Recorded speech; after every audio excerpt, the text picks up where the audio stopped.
আদ্রিতার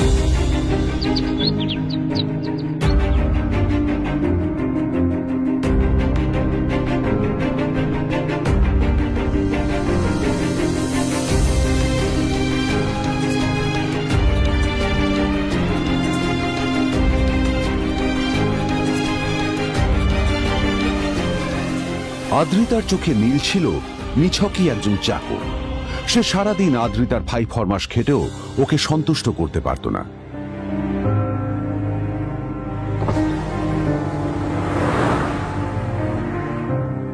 এত কিছুর পরেও কেন একজন ধনী বাবা তার মেয়েকে গরিব ছেলের সাথে বিয়ে দিলেন?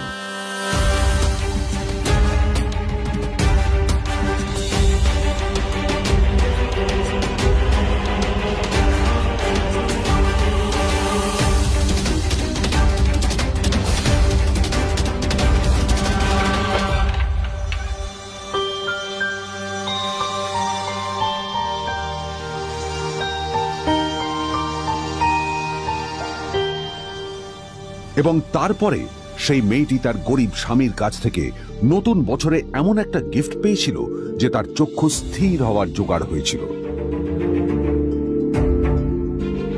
আর ওর স্বামী সম্পর্কে সত্যিটা জানার পর তো ও প্রায় অজ্ঞান হয়ে গিয়েছিল।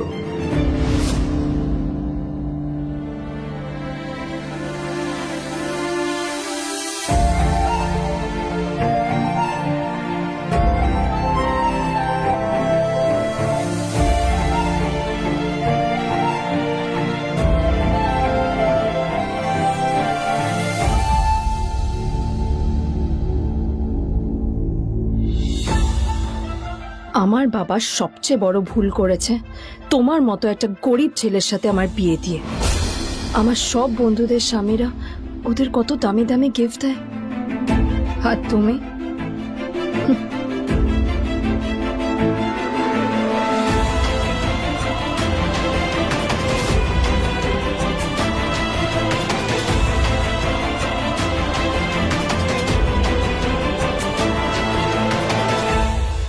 আদ্রিতা তার বাবার কথায় নীলকে বিয়ে তো করেছিল, কিন্তু ও শর্ত দিয়েছিল যেন বাড়ির বাইরের কেউ না জানতে পারে যে নীল ওর স্বামী। নীল ওই বাড়িতে ঘর জামাইয়ের মতো থাকলেও ও যেন ওখানে একজন চাকর ছিল। সবাই ওকে অপমান করত। ওই বাড়িতে না ও ঠিক মতো খাবার পেত, আর না ওর কোনো আলাদা ঘর ছিল। কখনো কার্পেটের উপর ঘুমোতো, তো কখনো আবার পোষা কুকুরের ঘরের পাশে নীলকে ঘুমোতে হতো। হাত খরচ মেটাতে ও এক জায়গায় ওয়েটারের কাজও করত। আদ্রিতা তার বন্ধুদের বলেছিল যে আদ্রিতা বিদেশে বিয়ে করেছে আর তার স্বামী লন্ডনের একজন খুব বড় বিজনেসম্যান। কিন্তু যখন আদ্রিতার বন্ধুরা ওকে ওদের স্বামীদের দেওয়া দামি দামি গিফটগুলো দেখাতো, তখন লজ্জায় ওর ভিতরটা পুড়ে ছাই হয়ে যেত।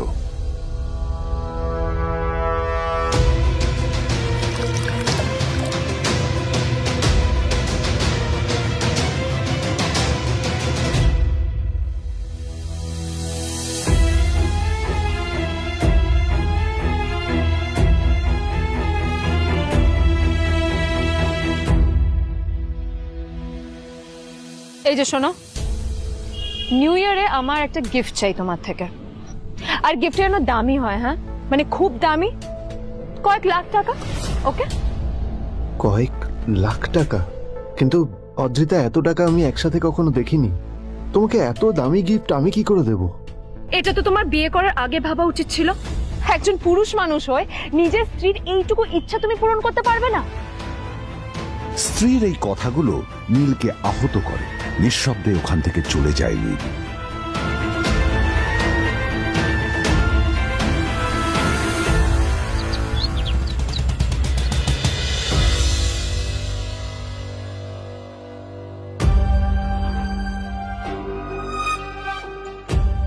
দুদিন পর নিউ ইয়ার পার্টির আগে নীল আদ্রিতার কাছে এসে একটা গিফট প্যাক দেয়।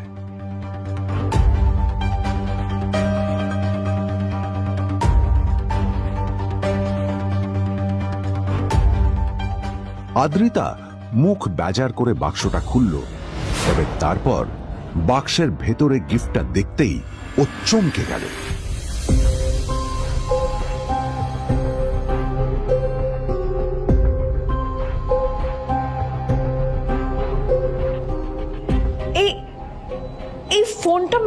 মানে এটা তো একটা স্পেশাল এডিশন, এটার দাম তো 3 কোটি টাকা। তুমি এটা পেলে কোথা থেকে? আসলে আসলে এটা অরিজিনাল নয়। আমি ওই ফোনটারই একটা কপি এনেছি।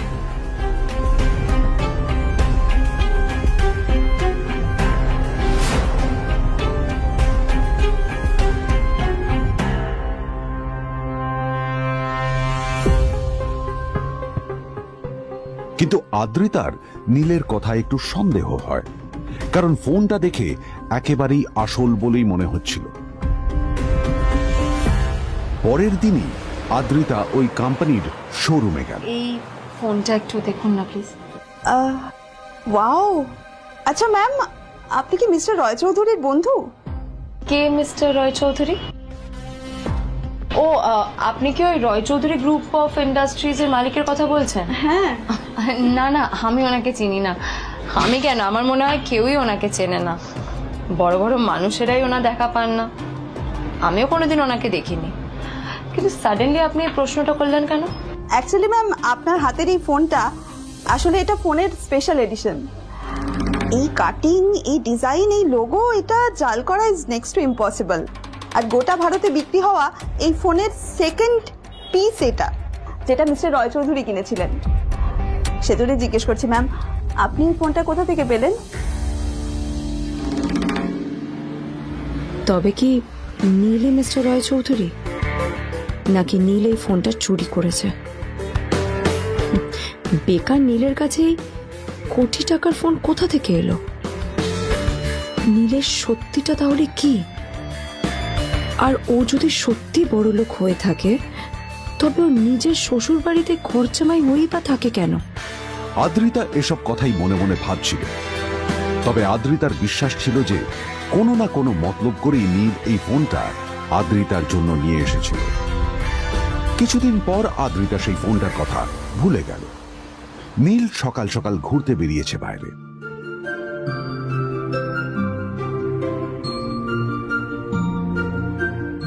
কটা বাজে রে? আমার খুব লেট হয়ে গেছে, বুঝলি? তোরা খেল, ঠিক আছে? তোরা খেল, আমি আসছি।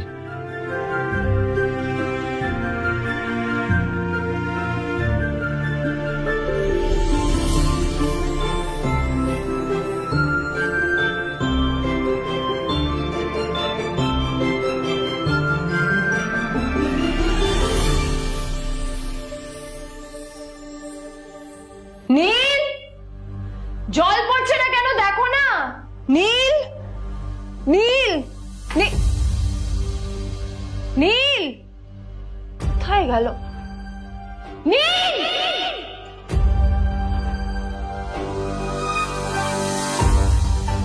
নীল, নীলকে ডাকছে কেন বলতো? ওইদিকে বাড়িতে আদ্রিতা আর চিত্রা আশ্চর্য হয়ে গেল যে নীল হঠাৎ কোথায় উধাও হয়ে গেল।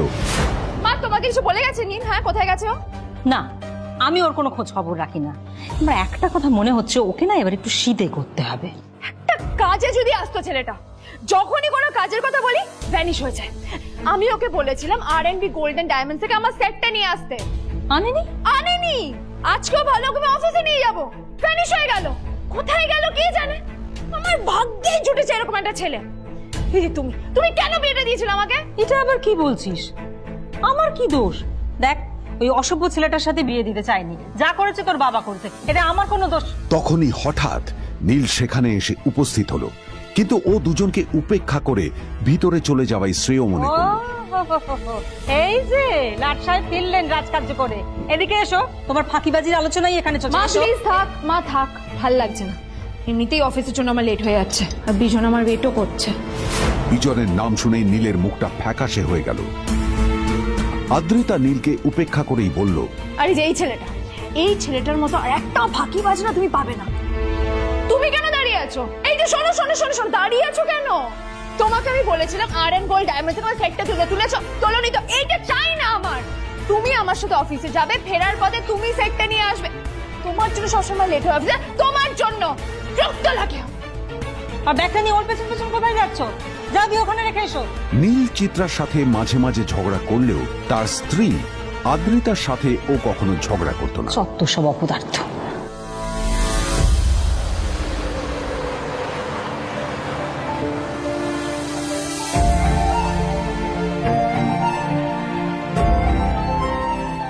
কিছুক্ষণের মধ্যেই তারা আদ্রিতার অফিসে পৌঁছে গেল। আদ্রিতা গাড়ি থেকে নামতে নামতে দেখলো যে তার কাছে অনেকগুলো ফাইল আছে। নীলের দিকে তাকিয়ে ওকেই ফাইলগুলো নিয়ে ভেতরে আসতে বলল। তাহলে হা করে দাঁড়িয়ে আছো কেন? ফাইলগুলো নিয়ে ভেতরে এসো।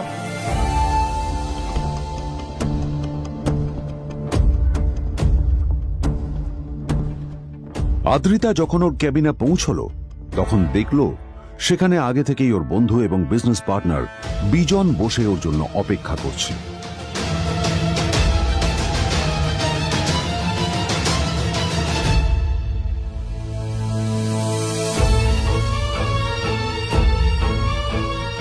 কোথায় ছিলে বলো?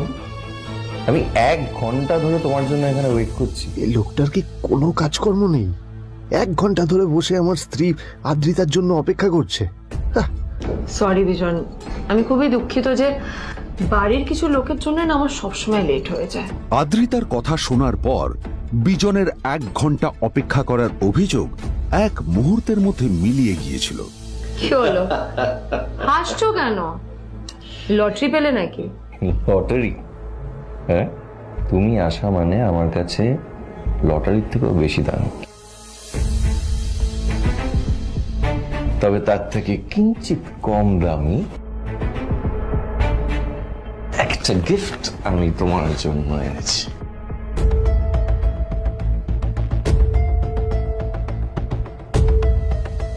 This is a rare diamond necklace for you. এটা আমার জন্য? সত্যি?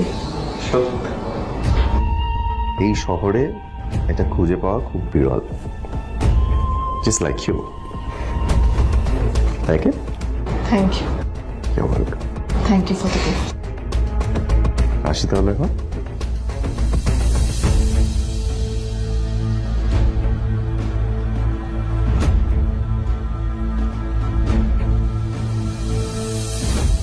আদ্রিতা, আমি আজ পর্যন্ত তোমাকে কোনো রকম উপদেশ দিইনি, কিন্তু আজ আমি তোমাকে বলতে বাধ্য হচ্ছি।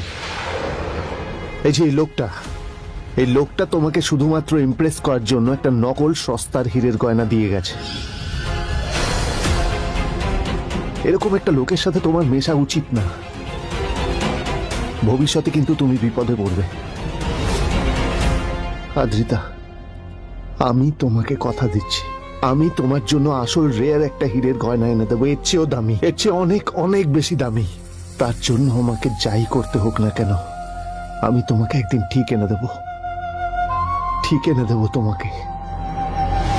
তাদের বিয়ে হয়েছে 2.5 বছর। এর মধ্যে প্রথমবার তার মনে হলো নীল তার জন্য লড়াই করছে। নীলের এই রূপটা দেখে আদ্রিতা চমকে গেল। আজ প্রথমবারের মতো আদ্রিতার মনে প্রশ্ন এলো, নীলকে নিজের থেকে দূরে সরিয়ে রেখে আমি কি কোনো ভুল করছি? না না, এটা আমি কি ভাবছি? বিজন আমার বিজনেস পার্টনার, ও আমাদের মেইন ইনভেস্টর। নীলের এই অ্যাকশনের কারণে বিজন আমার কোম্পানি থেকে ব্যাক আউট করে গেলে কি হবে? না না না না না, নীলের জন্য আমি আমার এত বছরের পরিশ্রমকে জলে দিতে পারি না। আমার নীলকে নয়, আমার বিজনকে প্রয়োজন। এইসব ভাবতে ভাবতে আদ্রিতার নীলের উপর রাগ হতে শুরু করে। আদ্রিতার রাগ তখন চরমে উঠে যায়। আজ প্রথমবার নীল আদ্রিতার সাথে খারাপ ব্যবহার করেছে। How dare you! তোমার এত বড় সাহস! হ্যাঁ, তোমাকে কে অধিকার দেয় বলো তো যে তুমি আমারই অফিসে দাঁড়িয়ে আমাকেই এতগুলো উল্টোপাল্টা কথা তুমি শোনালে? তোমাকে এখানে আনাই আমার ভুল হয়েছে, সবচেয়ে বড় ভুল হয়েছে। এবার চুপচাপ এখান থেকে বেরিয়ে যাও, right now. Get out! Neel আদ্রিতার এই কথার কোনো উত্তর দিল না। নীল জানতো যে ও যতই কথা বাড়াবে আদ্রিতা ততই বেশি রেগে যাবে। আদ্রিতা যেন তেন ভাবে নিজের রাগ চেপে ব্যাপারটা ওখানেই শেষ করার চেষ্টা করলো, কিন্তু ও তো জানতো না যে ব্যাপারটা তখন সবে শুরু হয়েছে। কি হলো, শুনতে পাচ্ছিস না? কালা নাকি? আমারই সামনে দাঁড়িয়ে আমার কেনা গিফট নিয়ে তুই মজা করলি? কত বড় সাহস রে তোর! নিজেকে তো বিক্রি করে দিলে ওরকম একটা ডায়মন্ড নেকলেস তুই কিনতে পারবি। তোর এই গরিবের পারফিউম, সস্তা শার্ট, পায়ে একটা ফাটা চপ্পল নিয়ে নিজেকে বড় হিরো মনে করছিস? তোর নিজের কত দাম সেটা তোর নিজের জানা উচিত। Zero, big zero. সালা খরচা মাই চল।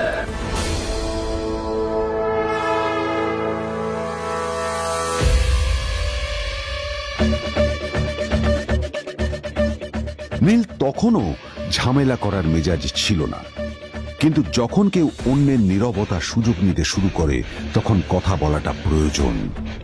নীল আঙুল তুলে পেছনের দিকে ইশারা করে। প্রথম কথা, ওই যে ওখানে দাঁড়িয়ে আছে, ও আমার স্ত্রী।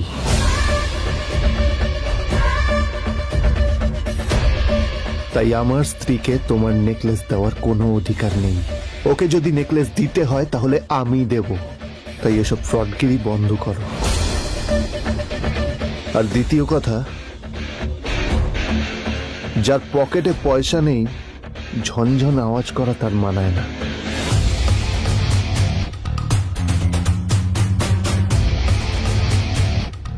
নীল বিজনকে তার সোয়াগ দেখিয়ে বেরিয়ে গেল।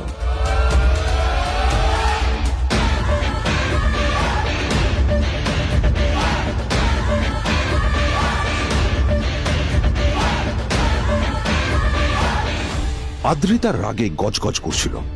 ওর জ্বলন্ত চোখের সামনে শুধু নীলের মুখটা ভেসে উঠছিল। ও যতই নীলের কথা ভাবছিল ততই ওর রাগ বেড়ে যাচ্ছিল। গত কয়েক মাস ধরে আদ্রিতার কোম্পানির অবস্থা একেবারেই ভালো ছিল না। আদ্রিতা তা সামলানোর আপ্রাণ চেষ্টা করছিল। কি যে করবেও সেইটাই বুঝে উঠতে পারছিল না। তারপর বিজনের সাথে ওর দেখা হলো, আর তখনই বিজনের সাথে ওর বন্ধুত্ব হলো। বিজন একটা খুব বড় পরিবারের সদস্য। আজ বিজন শুধুমাত্র আদ্রিতার কোম্পানির একজন বিজনেস পার্টনারই নয়, সাথে বড় ইনভেস্টরও। আর শুধুমাত্র বিজনের কারণেই আদ্রিতার কোম্পানি এখনো চলছে। এই কোম্পানির সমস্ত লস বিজনই বহন করে এবং আদ্রিতারও ওকে তাই খুব প্রয়োজন। বিজনের সাথে বন্ধুত্ব করা আদ্রিতার পক্ষে সহজ কাজ ছিল না। অনেক কাঠখড় পুড়িয়ে আদ্রিতা ওর কাছাকাছি এসেছিল। সবকিছু ঠিকঠাকই চলছিল, সবকিছুই আদ্রিতার প্ল্যান অনুযায়ী হচ্ছিল, কিন্তু নীল আজ এসে সবকিছু নষ্ট করে দিল। জাস্ট কি দরকার ছিল বুঝতে পারছি না। কি দরকার ছিল নীলের বিজনকে এতগুলো কথা শোনানোর? এবার বিজন আমাকে টাকা দেবে কিনা সেটাও জানি না। আমার কোম্পানিতে ইনভেস্ট করতে চাইবে কিনা সেটাও বুঝতে পারছি না। কি করব?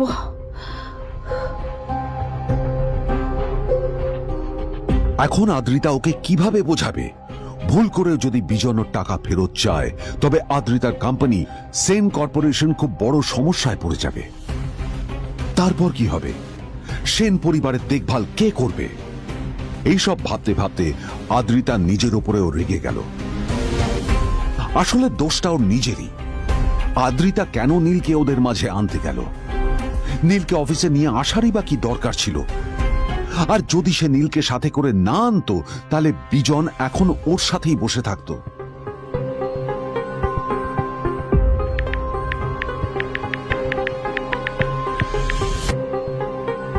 প্যামেলা, আমি মিটিংয়ে বেরোবো, আমার চেঞ্জটা একটু নিয়ে এসো প্লিজ। Thank you. আর অন্যদিকে সেন কর্পোরেশনের অফিস থেকে বেরিয়ে নীলের খুব ফুরফুরে লাগছিল। তখনই হঠাৎ ওর ফোনটা বেজে উঠল। ফোনটা ছিল মিস্টার রায় চৌধুরীর। তিনি ছিলেন শহরের সব থেকে বড় বিজনেসম্যান। হ্যাঁ মিস্টার রায়চৌধুরী, আমি আপনাকেই ফোন করতে যাচ্ছিলাম। আমি একজন বিশেষ লোকের সাথে তোমার একটা মিটিং ফিক্স করেছি। ওর অ্যাড্রেস আমি তোমাকে টেক্সট করে দিয়েছি। আমি চাই তুমি ওই লোকটার সাথে মিট করো।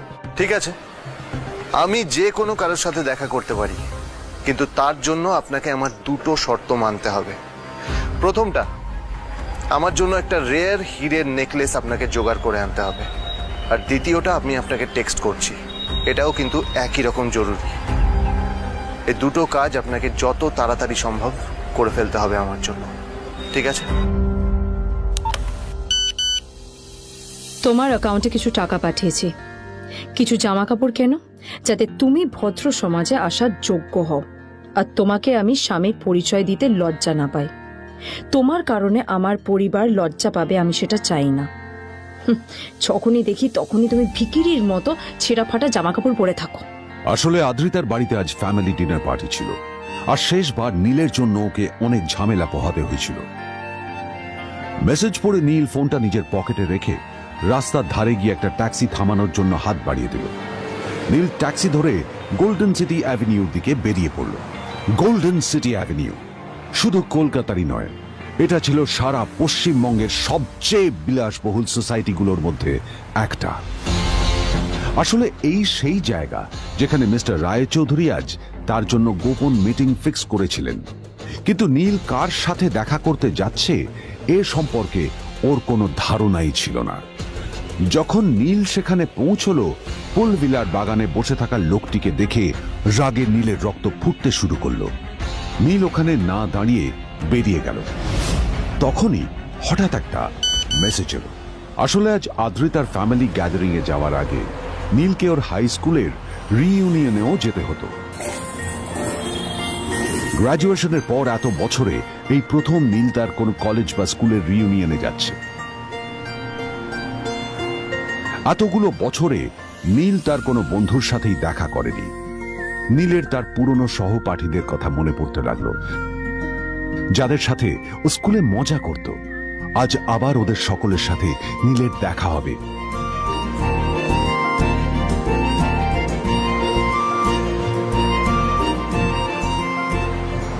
আর এই সব কিছু ভেবেই নীল এক্সাইটেড হয়ে যাচ্ছিল।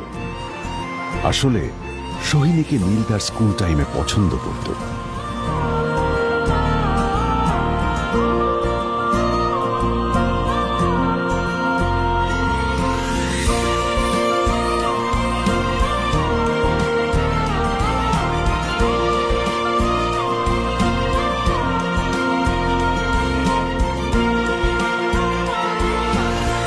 অন্যদিকে সেম কর্পোরেশনে ইনভেস্টরদের সঙ্গে আদ্রিতার মিটিং একেবারেই ভালো যায়নি। তাকে দেখে বেশ গম্ভীর মনে হচ্ছিল।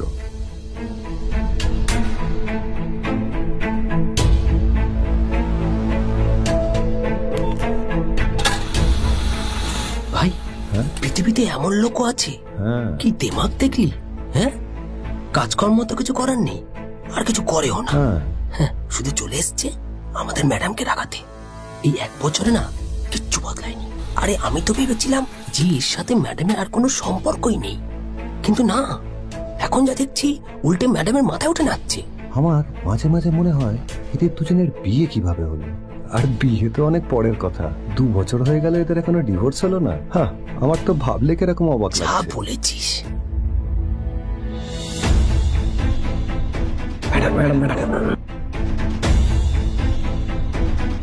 অফিসে চলতে থাকা এইসব কথা শুনে আদ্রিতার আরো রাগ হলো। আদ্রিতা ক্যাবিনে যাওয়ার পরে রাগকে নিয়ন্ত্রণ করা ওর পক্ষে আরো কঠিন হয়ে গেল। ও তখন বুঝতেই পারছিল না যে ওর রাগ কিভাবে নিয়ন্ত্রণ করবে। আদ্রিতা এটাও ভাবছিল যে নীলের জন্য ওকে আর কত অপমানিত হতে হবে। এসব ভাবতে ভাবতেই আদ্রিতার চোখ গেল ওর বাবার ছবিটার দিকে।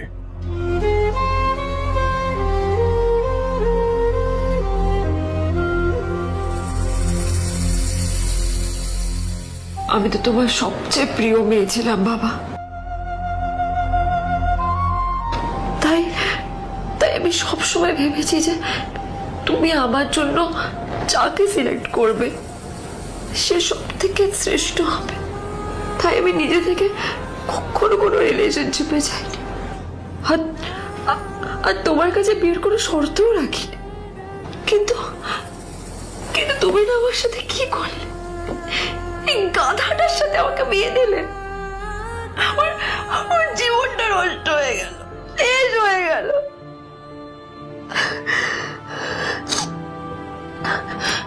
আমি যদি একটু জানতাম যে ও কিছু করে না, ঘর চাপাই হয়ে থাকবে, এইসব কাজকর্ম করে, তাহলে আমি কোনোদিনই বিয়েতে রাজি হতাম না বাবা, কোনোদিন না, কোনোদিন।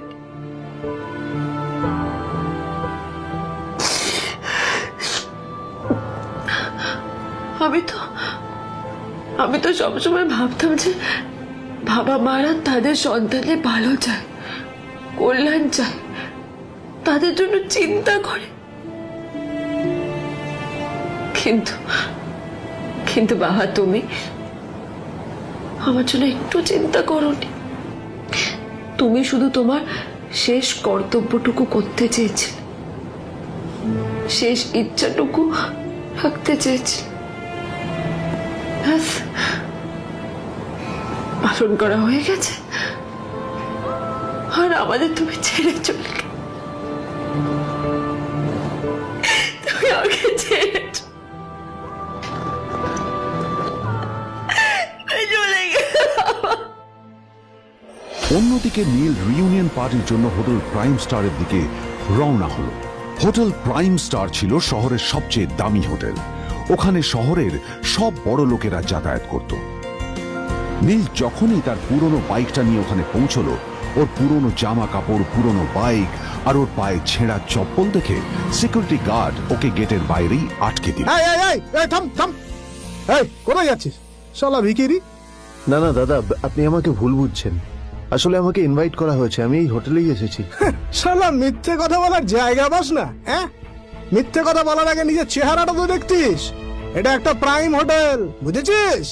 এখানে সব শহরের বড় বড় লোকেরা তাদের বড় বড় গাড়ি নিয়ে আসে। শালা তোর মতো একটা ভিখিরি একটা ফ্যাট প্যাটে আওয়াজ বের করা বাইক নিয়ে চলে এসেছিস, আর আমি তোকে ঢুকতে দেবো না দাদা, আমাকে ইনভাইট করা হয়েছে। আমাকে শুনুন শুনুন, চল আমাকে একবার ঢুকতে দিন আমাকে। নীল পড়ে যেতেই একটা দামি গাড়ি ওখানে এসে দাঁড়ালো।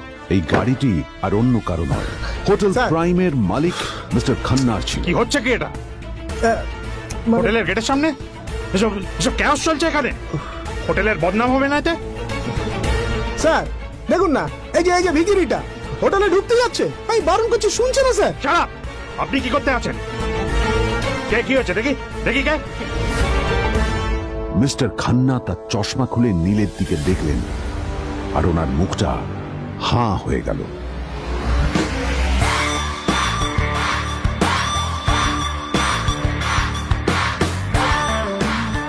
নীল স্যার, আপনি?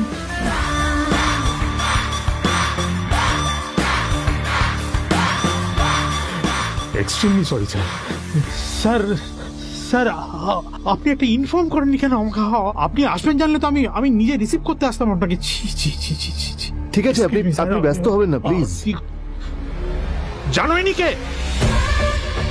নিজের বসকে এভাবে একজন ভিখারিকে হাতে পায়ে ধরতে দেখে গার্ডটিও অবাক হয়ে গেল। আরে sir, sorry sir, extremely sorry, আপনি আমার সঙ্গে আসুন। সরি স্যার, সরি, ভুল হয়ে গেছে স্যার। সালাম স্যার। নীল কি তবে সত্যিই একজন খুব বড়লোক কেউ? জানতে পকেট এফএম এর এই সম্পূর্ণ গল্পটি শুনুন, বস দুনিয়া যার বসে, যেটা ভারতীয়রা সবচেয়ে বেশি শুনছে। বিনামূল্যে গল্প শুনতে নিচের ইনস্টল বাটনে ক্লিক করুন এবং পকেট এফএম ডাউনলোড করুন।